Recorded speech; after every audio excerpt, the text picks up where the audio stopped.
So apparently there's an eclipse coming across North America here in April. And a lot of people, when when these eclipses happen, they get real prophetic. It's like, is this Joel 2? Is this? Is this that? And sometimes just an eclipse happens. But somebody sent me an image, and I want to show it to you because this is mystical thinking. This is almost charismatic thinking, and I think we need to talk about it. Don't go away.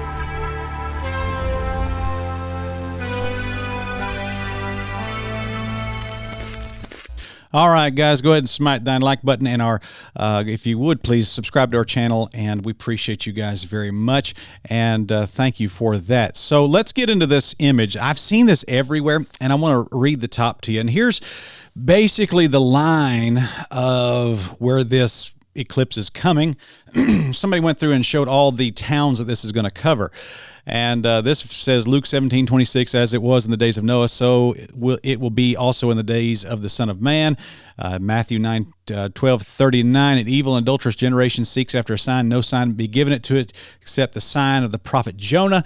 Yet 40 days and Nineveh will be overthrown. So they hodgepodge 3 verses together just like that.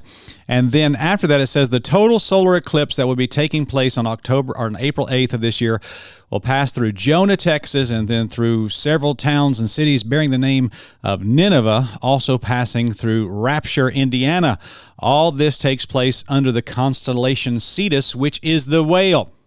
Also included in the path of the eclipse is the Ark in Williamstown, Kentucky. 40 days after the eclipse will be May 18th, the eve of Pentecost.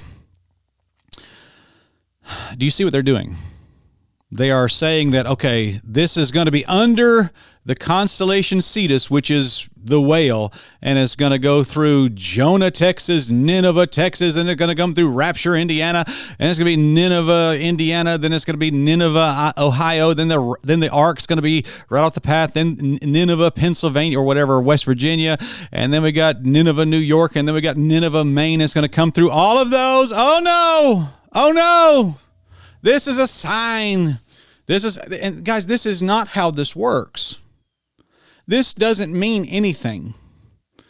Now, when you interpret prophecy, you need to try as much as possible, take it literally, of course, but when you start doing stuff like this and using signs and current events to determine theology, then you're going to get all messed up. Current events do not dictate prophecy. They never have, never will. And when people are doing stuff like this, they're stretching so far that I think it's dangerous. And this is really what this is mystical thinking. I mean, I remember sitting with somebody and they were a nice person. And they were talking to me about how, I had a relative die, and then after my relative died, and this was a Christian person. They said after my relative died, we had a red bird that would come sit on our back porch every day for 2 weeks, and it would just sit there, just look at us and stuff. And I said, I know that was a sign from the Lord that my relative was with Him, and I knew that bird on my back porch was a sign. No, it wasn't a sign. It wasn't a sign at all. It just was a red bird.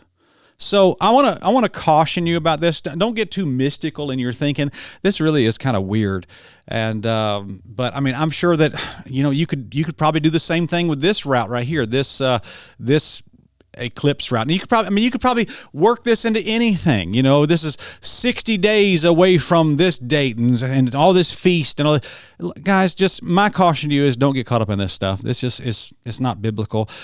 Nothing's going to happen. It's just an eclipse. They happen. It's just part of it. We're looking forward to the Lord Jesus coming, and that is for sure. So just want to throw that out there to you guys. Hope you guys think about this a little bit. Have a good day. God bless you.